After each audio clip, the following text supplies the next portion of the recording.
do you see? Nature and stuff. Like a rock. And a tree. The Great North. And action!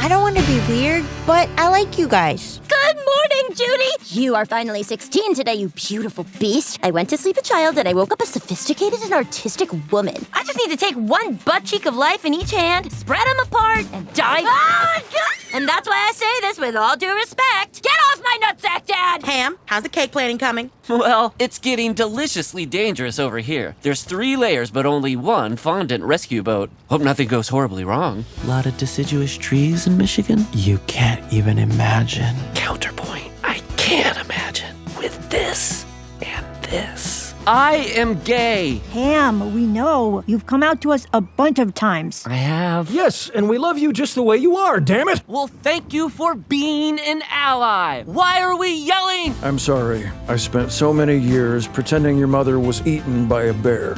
I guess in retrospect, I was going through something. Ooh, I almost forgot to stare with wild wonder at Alaska's majesty while whispering hot dog.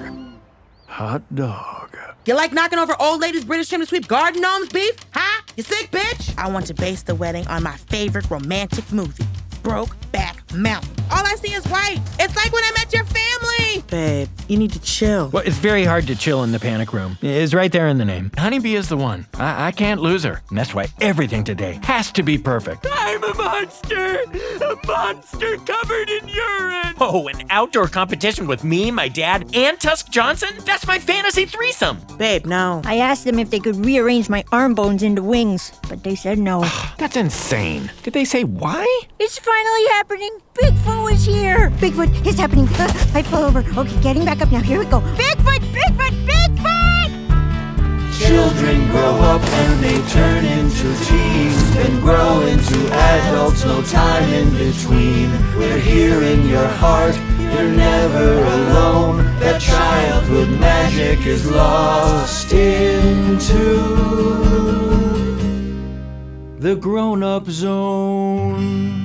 Does that say huge vagina goes here? Oof, Judy, what happened? You look like it rained on your wedding day. How many times have you used that line? I've never used that line before. I want to erase my memories of being in the Bang Gang. Allison, you need to work on how you're using that word. We're upping the romance.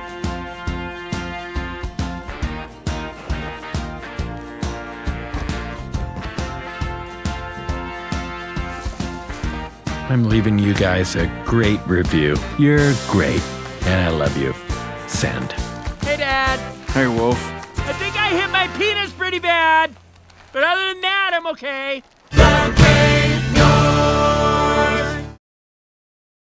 Hi, everyone. Welcome. This is our very first Comic-Con panel for the Great North. We were dreaming of going to San Diego Comic-Con. I remember talking to Dulce about it very early on, about how this was the type of show where we might get to go to Comic-Con. Little did we know we would be trapped in our homes for it, but we are still so grateful that you're watching. Just super happy to talk to the fans today. We love Comic-Con. We will hopefully be back next year. Let me just go around the screen and introduce everyone as I'm seeing them in the order that I'm seeing them. My sister, co-creator of the Great North, Lizzie Molyneux. There she is. Lizzie Molyneux Logelin. I'm sorry. It was a lot of years of just calling you Lizzie Molyneux. I knew you for a long time, since birth. We got Paul Rust, who plays Ham. Dulce Sloan, who plays Honeybee. Alanis Morissette, who plays imaginary Alanis Morissette in the sky. Qualify. Jenny Slade, who plays Judy Tobin. Nick Offerman as a beef. And we have, of course, Will Forte, who plays Wolf on the show. There in his car with his dog. This is like some great bonus content. I feel like we've already done it. We've already supplied the bonus content you come to expect at Comic-Con. And of course, Lauren Bouchard, creator and executive producer of Bob's Burgers, and an executive producer on The Great North, and all around friend of the show. All right, guys. It was more than a year ago that we were in our wonderful offices. And then suddenly literally in the middle of season 1, got shut down. I remember there was a box of donuts in the break room and I was clocking who still felt confident eating food out of a group box. And I was not one of them. And then the next thing you knew, we were home. Lizzie, on the other hand, this is a different. I, on the other hand, was very comfortable eating the all of food them at work till the bitter end. I think I left. That's my last memory, is leaving the building with like 2 handfuls of the dip they would put out on Tuesday. The security Thursday. people had to lift and carry Lizzie, who wouldn't put her dip down. So we were all in different places going into this. That was my last sort of experience with the public, was leaving with dip. We want to hear from the rest of you. Nick, where were you when you found out we were going to be living isolated, and what were you doing? What were your thoughts at the time? How long did you think we'd be doing this? I was in Minooka, Illinois, my hometown, with my family, shooting like day 2 of a genealogy show, uncovering some secret about some ancestor of mine yet to be revealed. Because oh no! And Megan was in Los Angeles, so when the shit went down, it was very dramatic. We were like, honey, I'm coming home. Like, we're locking this down. So I think it was a Friday, March 13th or something. Flew home and we locked it down in the absolute squalor of our house in the Hollywood Hills. And we shut down half the house. So we're only living in 38 rooms during the pandemic. The whole time it's been batshit crazy. These panels are so much fun because you learn new stuff about people throughout them. Like, I had no idea that Nick Offerman, his ancestors were genies. There you go. How did you know? There you go. What about you, Alanis? I know you were going to go on tour, I believe, because I was supposed to see you that summer. I did not. I hope I didn't just miss that you did do the tour and I just wasn't there. Where were you? What was going on? We were flying home from having done some shows in Europe, and I remember it was right around that March 13th moment, a couple days before, and I just remember looking at everything through the lens of germs, and all 3 kids, licking the seats on the way home. And I'm just going, okay, well, this is going to be interesting. And then everything shut down and the tour was canceled, and, plans. And then there's what actually happens. So we're going back on tour, which is exciting, but it was an interesting year of doing all the things that had been put off for 5 years from now. It was all reeling it in to start playing now and doing things that you have to do at home. So, and unschooling the kids, and it's been a wild ride. And the one thing that we were able to keep doing, though, strangely, is animation. Global pandemics have almost no effect, it turns out, on animation, except for where we wound up doing it. Our great producer, Janelle Momery, I mean, I don't even remember the gap. Like, we went home and then about 2 weeks later, I feel like we were right back at it. Like, there was everyone had to go rescue their computers. And I went in and I felt like I was in like a zombie apocalypse movie, because it was just me with a big bag, like going in to loot my computer out of the office. And it was just like a total zombie scenario. And there was like one person there and I was like, And so it was just a very strange experience. But once we all got set up at home, we actually, for people who aren't in the biz of Hollyweird, we do table reads for every episode. So we perform each episode in front of a big room full of people breathing on each other. So an absolute fucking nightmare for COVID. But we wound up doing them just like this on Zoom. We did the season finale for season 1 was our very first Zoom table read. For us, we were just grateful we got to do it, but it's a very strange experience because of course there's no audience. You're no longer playing to big laughs in the room. What was that like for you? Dulce, do you want to take that one first? Going to virtual? I loved it because I used to have to, because I was in New York, like I would be at Daily Show calling into the table reads. Right. So while we were on, like when they was doing like the lunch break, I was doing the table read, but I used to have to like use my office phone and call in from the past. And so when we started doing the Zoom table reads, it was great because I got to see everybody. Yeah. And also like when we would do it where I would call in, you would hear, you would see like hear everybody at the table and people would be laughing. And it was literally like you're just calling into a party and being like, well, this sucks. So the fact that we got to see everybody, that I got to see everybody and really got to, y'all gave us like backgrounds, really fun Zoom backgrounds. So people knew who people's characters were. So when we had guests on the show, I'd be like, that's what Delmer looks like. Okay. I had no idea who this man was. So I really like the Zoom table reads because, you could see everybody and I kind of got to be part of them again. So it was actually sort of a better scenario for you. Paul, you were almost always at our table reads in the room. What was it like for you to suddenly switch to no audience and Zooming? Oh, well, I think I can speak for the other actors here. To hear the sound of people laughing, that's food for us. So to lose that was to lose some sustenance. A meal. Yes. Desperation. Well, we would laugh in the Zoom sessions, so that's we got to the point where like, we got to the point where we're like, okay, y'all can unmute because like that's why like with stand up, they were like, well, we can do Zoom comedy. I was like, I'm not telling jokes into the void of the internet. I'm not doing that. I that's why I draw a line, but. These were great because you could hear people, you can still hear people laughing. Because I wouldn't have seen them anyway because I was on an office phone. But it was great to have everyone to be able to get to, because we would be laughing and I didn't always hear that or see that because, I think that was something, and we didn't tell you guys this because I don't think we wanted you to totally know, but as the writers watching, we could start to get a sense of when you guys thought a joke was funny. And we would, if there was sort of no response, we then knew. We were like, oh, we have to rewrite that one. Like there might have been a polite smile, but nobody actually chuckled and we could tell. And so it was like, you guys became simultaneously for us, the actors and the audience, because we could tell if you liked a line or whatever. So we were kind of like making our little check marks and crossouts based on you guys without ever, like we didn't do that on purpose, but it started to become really clear as the year went on that was a good way to gauge it now that we didn't have the big room. Yeah, we didn't have that room reaction, which was always a great way to like test things and say like, well, we'll just see how it does. And then we'll probably rewrite it later. But so we lost that. Another interesting situation I think we all had in doing all of season 2 remotely was that all of you had to do all of your own sound engineering from home.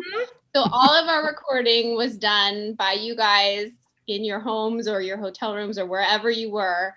At times it was challenging, I'm sure. What was the most difficult or interesting setup that you guys had? Jenny, why don't you tell us, paint a picture for us what it was like to record an episode from your house? Paint us a picture, would you? Yeah. Just quick, go grab my stuff super quick. And are you guys like, is it more like watercolor or oils, or are we doing whatever you feel, whatever you're feeling? I was recording from Massachusetts as a pregnant person.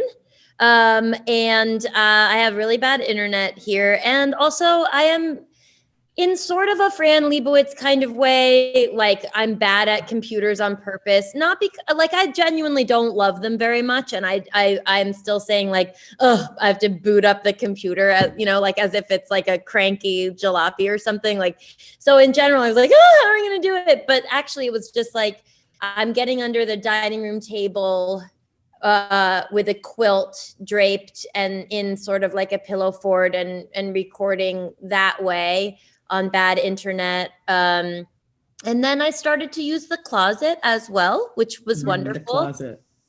Yeah. And I was saying earlier, like recording the curling episode, where I'm just screaming and really screaming insults at people and doing multiple takes of screaming, is just a crazy thing to do from inside a closet when like your fiance's family is visiting. like what? So Jenny's a comedian. Yeah. She's a comedian. Like just like after we finally made a pod with my in-laws and everyone's wearing masks and I'm just like in a closet by myself being like, get out there! Like it's just like done totally crazy. But I found it to be a wonderful experience. I really liked it. It was cool for me. What about you, Will? What was your situation like? I know you did a fair amount of traveling too. So what was it like for you? I have the feeling I was the most frustrating person to record because it was like Jenny, my Wi-Fi was always horrible. I went down to New Zealand to work on the show Sweet Tooth, and I was in the very top floor where the fourth floor of this building where the Wi-Fi was located, I think like four stories beneath the earth, underneath thick layers of concrete or something. So you couldn't but that wasn't even the worst. The worst was back at home. There was this closet, and like Jenny said, you used all your skills as a couch fort builder from growing up, and you would build sound barriers around you. And then I found out a couple weeks ago that this closet that I finally settled on, that was the perfect place, has had toxic black mold in it the whole time. We killed Will. We murdered Will Forte. No, I'm doing fine. Oh, and I apologize for being in my car. I'm driving to Albuquerque. So like right now. Lauren, you're such a big audio person. How what was the sound like? I mean, you're a total audio freak, if I may. When the sound was coming, like on Bob's too, which you were probably listening to tons of Bob's audio, was there like a big difference in sound quality, or do you feel like everyone really got it and got like how to get that right sound? It was impressive. I think everyone who built a pillow fort was doing the Lord's work. I think there was a few folks, not on this show, on a show I won't name, who just on the pillows, and you could hear it. You could just hear it. There's a moment when a character is both yelling and supposed to be outside that you cannot, like, if it sounds like they were in a bedroom, it breaks the spell. So we were, we're mostly like skating along, and then every once in a while you just hear somebody screaming and yelling, and they sounded like they were in their bedroom, and we would have to ask them to go back and, prop those pillows up a little bit more. But you all on Great North, perfection. Perfect. Yeah. Well, this year we have to segue into something a little different. We get to have our first holiday episodes this year. So the first clip that we are going to see, this actually we did not know, but that we were going to have the opportunity to do this. But we made a spooky episode for season 1, and then we got a season 2 unexpectedly and did not have a Halloween episode all ramped up. So this is actually one that was written for season 1 that we're holding over and is gonna be the Halloween episode for season 2. And we're really excited to finally get to be on the Halloween night on Animation Domination. That's like the biggest night, I feel like. That's the one you remember from when you're a kid for Treehouse of Horror. So we're gonna take just a look at a little clip from that right now. I know I usually give you a little more to work with at breakfast enthusiasm-wise, but the darkest days of the Alaskan winter make old Judy Tootie less fresh and more moody than usual. Yes, 24 hours of near total darkness have a way of wreaking havoc on a person's mental state. But hey, that's the price we pay to live a life of hard work in a hostile environment. Do you guys remember the sun? It was like a big, dumb lamp in the sky you didn't have to turn on. Lady Daylight will return. At peak summer, it's only dark for 45 minutes a day. Makes going to the drive-in almost impossible. Well, at least during the light days, we don't have to worry about lumber zombies. Do we have to hear the lumber zombie story again? Yeah, it's scary and also probably just a dumb local legend. Agree to disagree, Judith T. I think you mean rad-ass, local, true, real thing that absolutely happened. It all started way back in the 1800s. Wolf, the story upsets. Not now, Ham. I'm telling a story. See, the Lone Moose Logging Company, tired of having to shut down business during the dark days, devised an evil plan to create a mindless workforce that could jack in total darkness and never get tired. Did you just shorten lumberjack to jack? Yeah, they needed guys who could jack from dusk till dawn. So they started doing horrible experiments. But they made one fatal mistake. They accidentally created lumber zombies. And they were like, you just slapped the salmon log, boss, because I'm a zombie.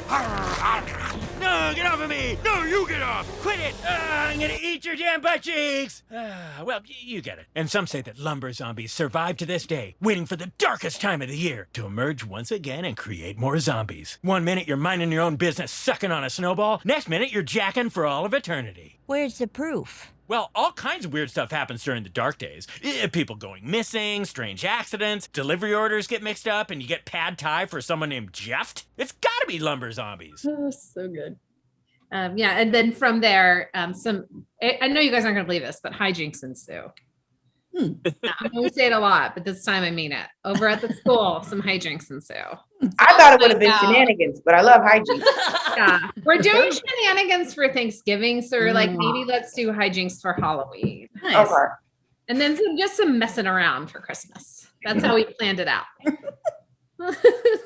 Well, we just aired this season finale for season 1 a few weeks ago. And it's always, interesting to see when you're a season 1 show, if you're going to get any reactions from people. Any reaction at all.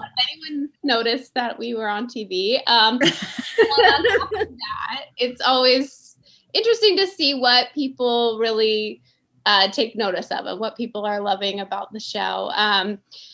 It seems like number one thing that we've seen online is that people really fell in love with Ham and Crispin and their relationship. Especially a lot of young LGBTQ people were tweeting about it and really reacting to it. Paul, did you get a lot of reaction from it? Were people reaching out to you at all, or? Oh yeah, definitely. It was actually a really wonderful thing. I mean, in addition to getting to be on just a super, super funny show, to be actually knowing that it's impacting people in a special way is truly meaningful. It's the best.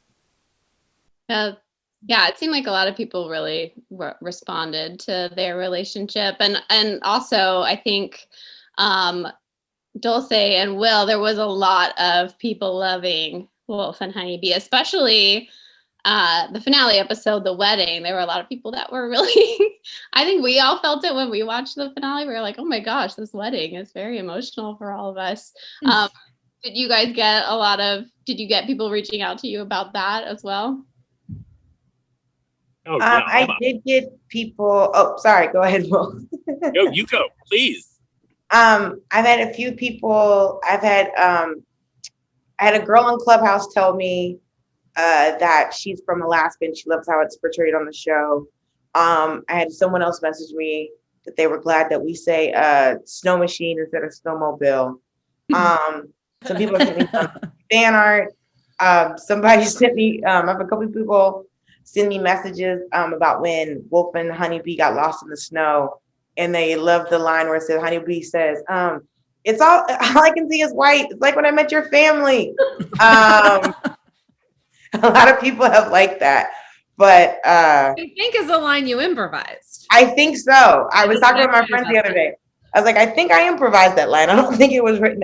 So when I saw it on the show, and I was like, they let that in? I know I came up with that, because that sounds something that's like on the line of being a problem. That's me. But I've gotten a lot of messages from people saying that they really like the show and they think that Wolf and Honeybee are a really cute couple, and it gives me hope to find a nice husband one day. And that's what this show is for. Yes. To give me hope. Thank you. Praise God. But yeah, I've had a lot of people reach out and people sent me fan art. So I've gotten a lot of people hitting me up just going that they really love the show. William. Oh, yes. No, same. My family and friends are they love everybody. They usually don't really say anything about Wolf, but they love everybody else. I think they're sick of my voice. But no, it's so fun to be a part of this show because everyone is so talented and these table reads are so fun to hear the creativity of every single person and everyone's such a wonderful person. All the actors are just really nice people. So it's just a really fun, actors and writers. It's just like a little family. So it's a family that never gets to see each other ever. But the best kind. But right. I did want to tell Will, thank you.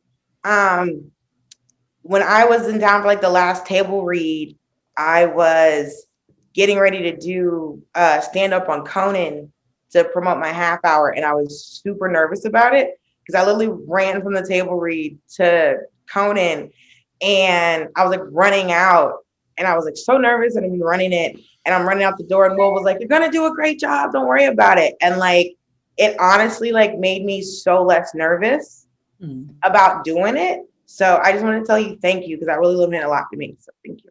Oh, I'm well. I'm glad it went well. It did. I think we watched my half hour. I don't know. They don't give me the numbers. It's always so funny because like you are so funny and so wonderful, and so it's so funny to hear when somebody is nervous about going because you're like I just have so much confidence that anything you do is going to be fantastic.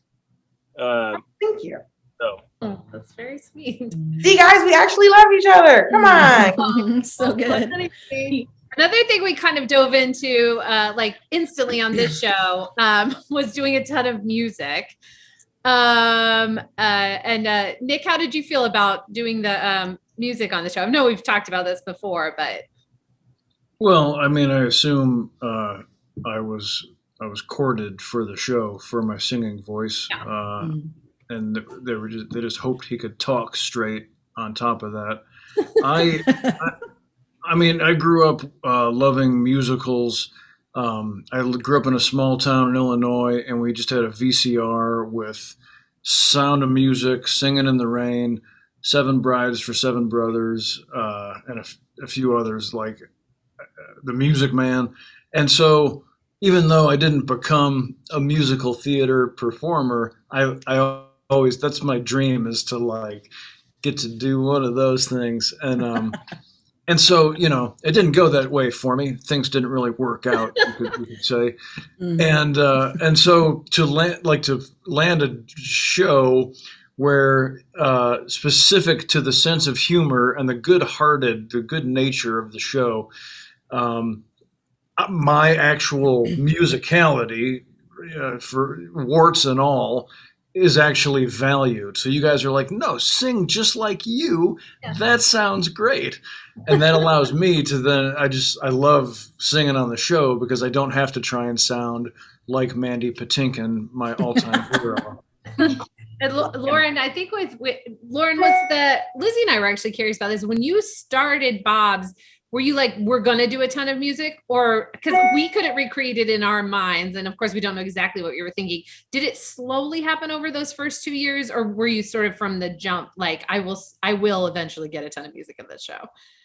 More the latter. I think that music is just like, I mean, it goes back to the early, like the Disney movies. And there's just something about animation and music. They go together and they work together so well. And it's also a cheat. It's a trick. You can really trick the audience, I think.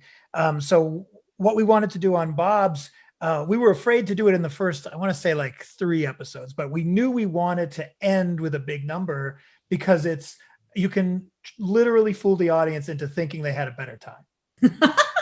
All it really has to be is up tempo. And I think you just, you boost your IMDb rating or whatever just by a few degrees.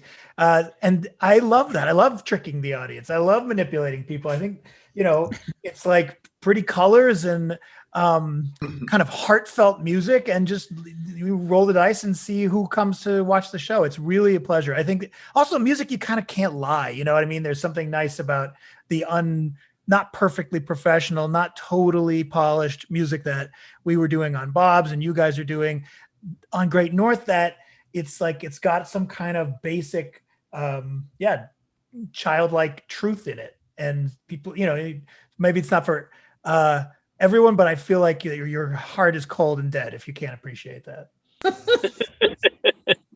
Well, we really, we've done our fair amount of musical episodes with Bob's. I think once you kind of opened that door, Wendy and I were like, great, we will be doing music all the time in our episodes. And You're then great songwriters. Can I just pay you a compliment? You're not going to ask yourselves any questions, but you're. What if we did the second half was just us talking? Like slowly like fading off to the side of the screen, like total lack of. We would all watch it. I think you guys are natural songwriters, and I think of that as an expression that applies to people who don't necessarily think of themselves that way, but then just come out with great lyrics, some basic melodic thing that's really catchy. And you guys were doing that early on. It's really nice. I think when a talented writer can also be a songwriter, it feels like you've got a horse that can really pull the cart at that point. And that's you guys. Very comfortable with compliments. Yeah, we love it. You just say thank you. Thank you. Yeah, he called y'all a horse. Yeah, just remember that. Lizzie, distract him. Talk about the musical. Lizzie. All right, well, that's a great segue. Jenny, we want to ask you, because we not only did a lot of music in this first season, but we went all the way to doing a full musical episode, which is really a Judy-driven musical episode for our season 2 premiere. How was that for you? I know we haven't actually even recorded all of the songs yet, but were you excited to do a full musical episode? Because I don't know if we told you that when you agreed to be on the show, that you would have to do an entire episode of singing. Oh, it's truly all I've ever wanted. And I mean, really one of those situations where it's like I remember being in the musicals at camp, and like I always had a tiny part, but with like the one line, I'd be like, yeah, like I would truly just blast it so hard because I wanted to be I just wanted to be the center of it. Like and sometimes it would even be like, I was in Little Shop of Horrors, and there was a character who was like in the song, but he speaks the line of the song. It's not even singing, like I just remember really being like, I wish I had more. And when that episode showed up, it was like the kind of thing where it's like, is this really like, am I going to go to do that? And that's how I felt about it. And that's how I feel about it. Yeah, it just feels like being served like a giant feast and being able to eat everything without barfing or having to share. So elegant. But yeah, I'm so pumped, truly pumped. Yeah, it is a dream.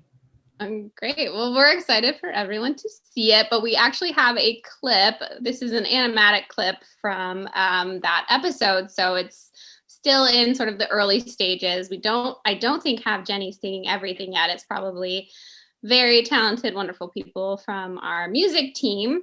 But let's check out this clip from our season 2 premiere.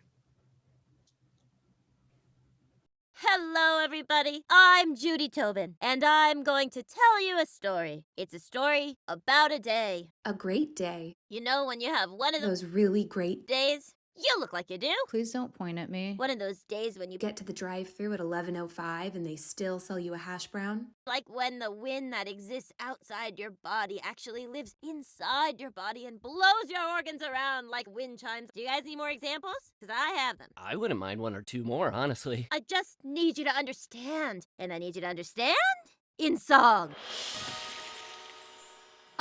I have a big appointment this morning. There's no way that I could feel low, because the place I'm excited to be going is my absolute favorite place to go. You're probably going. Judy, where you going? Is it Bermuda or maybe Bora Bora? No, the place that I am taking me's what Parrish wishes it could be and makes me feel like Mary Tyler Moore. And I'm throwing my hat in whatever city she did that in. Maybe it was Manhattan. Hold on, I have to let my cat in. I have a cat in this story because I needed the rhyme, so just go with it. When I said my favorite place, what I meant is I'm heading to the dentist. A toast to today, cause I'm going to the dentist. A toast to today, yes, the dentist is my friend. Sometimes you say, that sounds delightful. I think I'm gonna have a bite full of some toast for today. Yup, I was thinking about the dentist, but the rest of my family was thinking about what they always think about in the morning. Taking a nice, healthy poop, and then having some toast. Some toast for today, you can keep your eggs and bacon. There's only one road that I'm taking. Eating untoasted bread, I'd rather be dead. Some toast for today. Yay! Yep, So we've got a good. lot of fun stuff in that episode, including Wyatt Cenac appearing as the dentist in a little bit of. It's a musical that's a tribute to all other musicals. So Little Dentist actually is a little reminiscent of the Little Shop of Horrors, of which we were just speaking. Yeah. It's gonna be your fun. Great. So, Alanis. Spotlight on you. Spotlight on Alanis. Hope you're comfortable taking center stage, Alanis. I'm actually not, but I'll do it. Okay. All right. So on the show, you play an imaginary version of yourself. You are Judy's best friend, but more than that, you are sort of the one person in Judy's life that she listens to, that you give her such good advice all the time. And we realize, you know, this is sort of a role you've played before. I mean, you've literally played the part of God before. The pressure.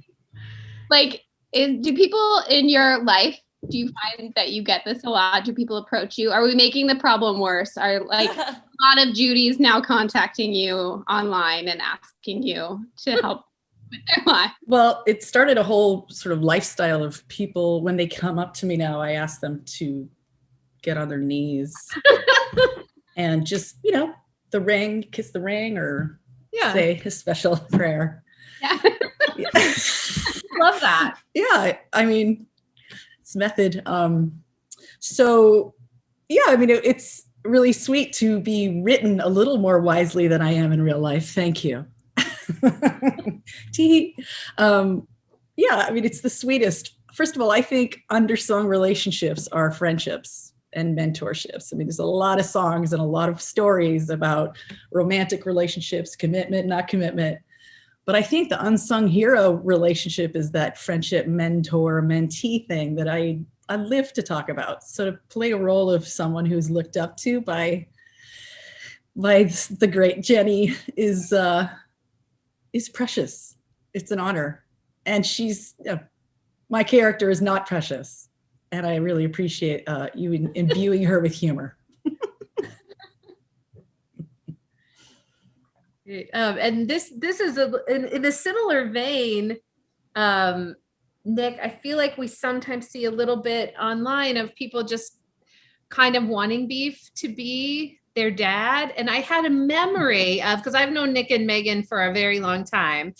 And one time when our oldest was about 2 or 3 years old, Jeff, my husband, and I both have worked with Nick and Megan a lot. And we had to do something with Megan that day. We were working on writing something, and we came over.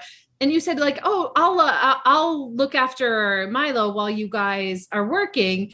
And there were big glass doors on the back of your house at the time. And there was a pool outside. And you just took him outside and found leaves and just floated them on the pool as the entertainment. And he was so mesmerized by you and by the leaf floating activity. And it was so simple. I think a lot of people would have been like, hey kid, let's do something crazy and have fun. And I was like, this is like, maybe this is the heart of, maybe Beef started a long time ago when I witnessed you doing this. It seems like such a Beef Tobin thing to do. Like, let's go float some leaves on the pond for entertainment. Like, it just feels, yeah, it just feels natural. Do you have any, you are America's dad, I guess? Like, what do you think, what do you think Beef or Nick would make of, like, we're all going to get back out into the world? Do you have no pressure, but any advice for all of us? For literally everyone in the world. Yeah, I mean, if you can find a body of water and some leaves, then you have your kit. You have your toolkit. You know, it's weird. I'm actually going tomorrow. In 2 days, I'm speaking to a congressional subcommittee in our nation's capital to encourage reluctant people to get vaccinated. They actually contacted me for this leaf reason. They were like, we heard about the leaves, and we think that people maybe will trust your advice about vaccination. I said, well, all I can say is, like, my advice would sort of predate the pandemic and technology and social media and all the crazy sort of misinformation flying around the world. And it just goes back to, we're still people and we still have to take care of one another. And so I always try to start with decency. I wake up every day and look in the mirror and am reminded, oh, right, you have a deficit and you are ignorant and you have a long way to go. See if you can cover some of it by the time you go to bed. And it works great because I remember that I'm not done. You know, that I'm still learning. So things like vaccines, you know, there was a time when I think civilization understood, like, medicine and doctors predate Fox News. Like, we used to have vaccinations, and, like, you know, it used to be a thing where it was like, hey, everyone's sick, shit. Then we made doctors. We were like, great. And then eventually the doctors made medicine. We said, amazing. Regardless of where we worship or who we vote for, these doctors have defeated this microbiological problem. And so everyone would drop their picket signs and their their protest signs, and everybody would take the polio vaccine, and then we can go back to protesting each other and being jerks about stuff. So that's my short-winded version of saying, regardless of all the information flying around, let's remember to be decent to one another, and perhaps we'll live to see more cartoons. Thank you for coming to my beef talk. Amen. I think we probably I don't want to get ahead of ourselves, but I think we probably just fixed everything. I think that like did the it. whole everything. So Yeah, thank we you. did it. We did it. Thank you, Nick. Whew. It's a lot. It's a lot. Been workshopping that for 27 years. Now I feel really, really bad about my searing genie comment earlier. He did step right into it with his, talking about genealogy. It was pretty hurtful. It was pretty savage. It was pretty hurtful. Yeah. I apologize, Nick. Thank you for the good that you do, Dad. I love you, Will. We have coming up in just a minute a few questions from actual fans on Twitter. Hello, fans. We're very glad to have you. The number one reason we do Comic-Con. Just a couple of other quick questions for our panel here on screen before. Yeah. Okay. So before this is we're doing. Lizzie and I are doing perfect segues. We're very in sync. What do you guys think? I think the best one yet of today. Really quick, we just wanted to go around and talk to each of you about if you have a favorite moment from season 1 or something you're really excited about from season 2. So let's just go around really quick. I'll start with you, Dulce, because you're first next to me. I was trying to lean out of frame, but I'm not in my rolling chair anymore. So, because that's what I would do on Zoom meetings, be like, gotta go, and then I'd roll out of frame. I think My favorite part of season 1 was when Honeybee and Wolf were in the bed together, and he's plotting. He tells her that he's gonna have to fart, and it's like, did you fart and I fart? She's like, did you fart or did I fart? He goes, we farted. But the other thing that I love about that is that Honeybee had a head wrap on, like her hair was tied up, which is something that, especially as someone who has natural hair, who has an afro. Because I know when we were recording the episode, I was like, hey, just a heads up, Black women tie their hair up at night. And y'all said, oh, we've got that taken care of. And I was like, oh, thank you, Jesus. Because I know that meant, for me, it meant a lot to see that. Because it wasn't addressed and no one said anything, but just to see that, she's going to bed and she has her scarf on, like that was really significant for me. Mm-hmm. And the fact that when I told y'all, you were like, oh yeah, we've already got it. I was like, they're listening. We did it. So good. Y'all weren't going like, so what is the scarf? What is somebody write? What are you telling me about? It felt really good for that to already be in the works. So that's what I really loved. And of course, we farted is a very sweet thing because I just want a husband who farts with me. It's really what I want. Totally possible. Thank you, Alanis. Yeah. Guaranteed. Yeah. Paul, what about you? Anything you're excited about or that you loved from 1? Oh, I told you and Wendy after I saw the episode in season 1, the episode that ended with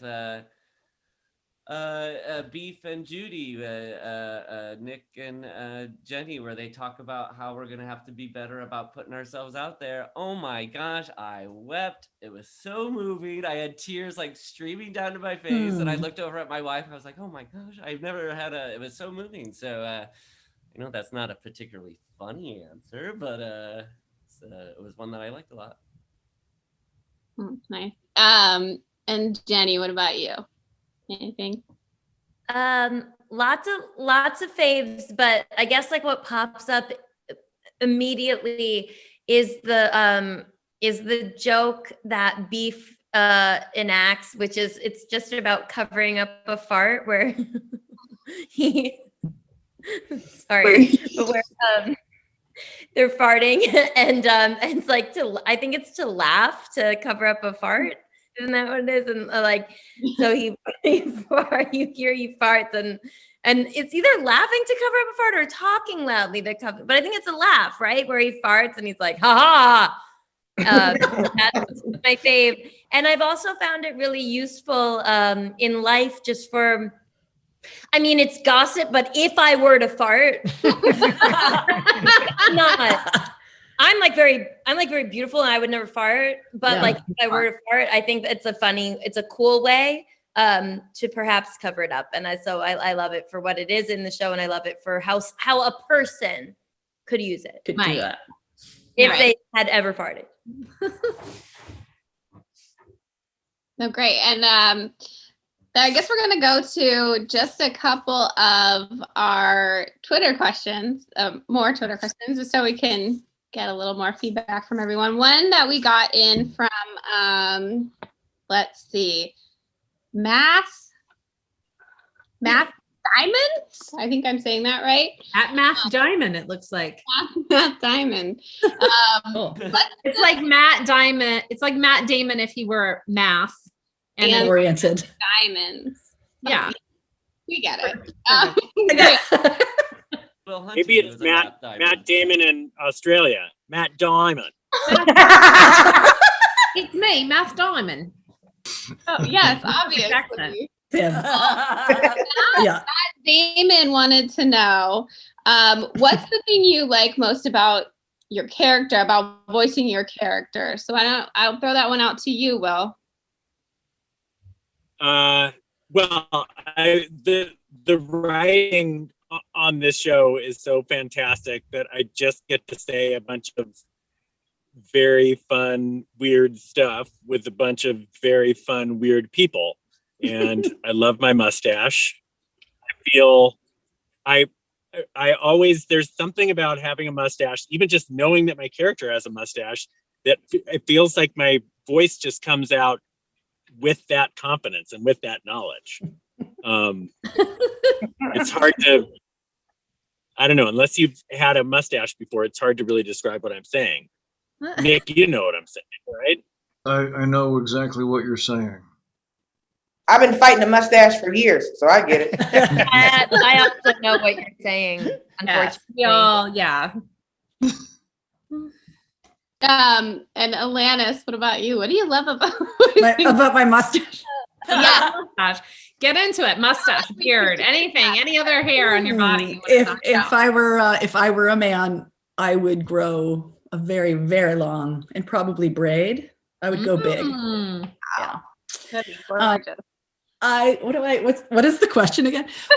What do we love about being together?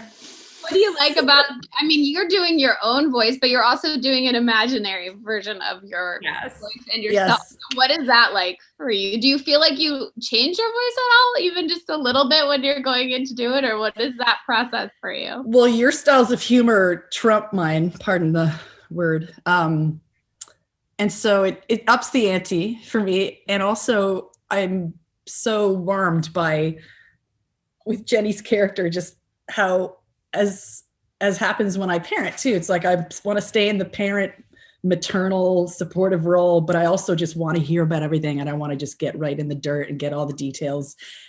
And then I have to switch back into being a parent and realize that, your kids don't need a best friend. They need other things. And sometimes friendship is allowed in moments, but the sweet combination of her swooping in and wanting to know about the crushes and who's dating and who's kissing who, but also wanting to swoop back and stay in the position of support, that back and forth is adorable to me. Nicely written. Wonderfully. And now this is a question we got via a lot of different tweets, but Lauren, I'm hoping, let's put this to bed. Can we tell the fans of lots of shows what there will be no crossover of Bob's Burgers, Central Park, and Great North, what we get all the time. And it's so sweet. But I think it would, from my point of view, you live inside these realities. People say like, oh, I'll just binge watch it over and over again for Bob's and Central Park and all that. And you don't really want to break the reality by crossing the streams. That's my thought. Where do you come out on that? Yeah, that's my thought too. It's like, if you're a doctor and the patient wants more and more morphine, at a certain point, even though morphine feels really good, you have to say no. Yeah. And you have to explain it. And they still look at you like, give me the morphine. And so I feel like that's what happens at Comic-Con with crossovers. It's like this fever. They want the crossover. And I hate being this guy, but I will back you up. And I will say this. We try so hard for so many days of our year, our working lives, trying to basically believe these characters are real and these worlds are real. We know it's made up. We know we're writing, but it's pretty close to a little religious exercise where you actually imagine they're real. What would they do? What would they say? And so, somehow when you cross a show with another show, I mean, I'm sure there are people who can do it. And I guess it works in the Marvel universe or whatever. But for me, it just screams, oh, it's just a TV show. Yeah. And it's and I think even though the fans want it and they feel the pleasure of, whoa, imagine that guy was talking to that guy. It's still, I think, this thing that I personally will try to explain how you shouldn't have that. It's not good for you. It could potentially kill the whole enterprise and destroy reality as we know it. Yeah, exactly. Yeah. The best example, Urkel never made sense on Full House. So anybody asks, you just go Urkel on Full House. You know what I mean. And that's it. That's it. Put it to bed. Thank you for finally putting this to bed. And then one more Twitter question we had was, love the show. Any plans to incorporate some Alaskan Native characters? We have seen this question on Twitter. We've seen people talking about it, and we're really glad that people are interested in this. We're glad that people are talking about it.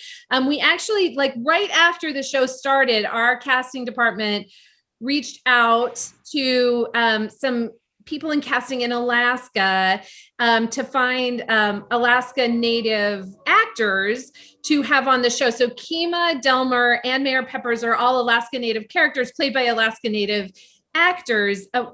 Our plan was, and I don't know if you guys heard about a global pandemic, but there was one. So our plan was we were also going to add Alaska Native writers to the writers' room and hire an Alaska Native consultant who had like a really broad understanding of Alaska Native issues in Alaska and actually lives in Alaska. And then again, shut down, kind of like nothing moved forward. But we're really excited that because we felt that once those pieces were in place from a production point of view, we can tell those stories because we have characters who are played by Alaska Native actors, but Lizzie and I and the other writers in the room didn't feel an authority to tell those stories in an authentic way. And so now with season 3, with adding staff, we're going to be able to, which we're really excited about. So for people who've asked about it on Twitter, we see it. It's really important to us. We're super excited about it moving forward. It is a big part of, of Alaskan culture. So we just wanted to take a second to talk about that, to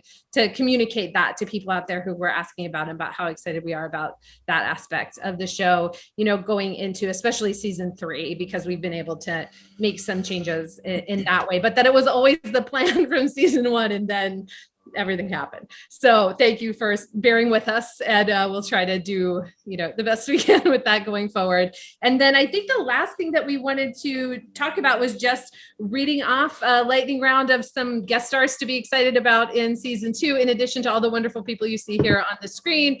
And to we'll say Aparna unfortunately had a conflict today and couldn't make it, as well as Megan, and but of course they'll be in the show going forward. They just weren't able to make it to this panel today, but wanted to quickly read off some of the guest stars to get excited about in season 2. It's a very long list, and we're going to read really, really fast because we're already over time.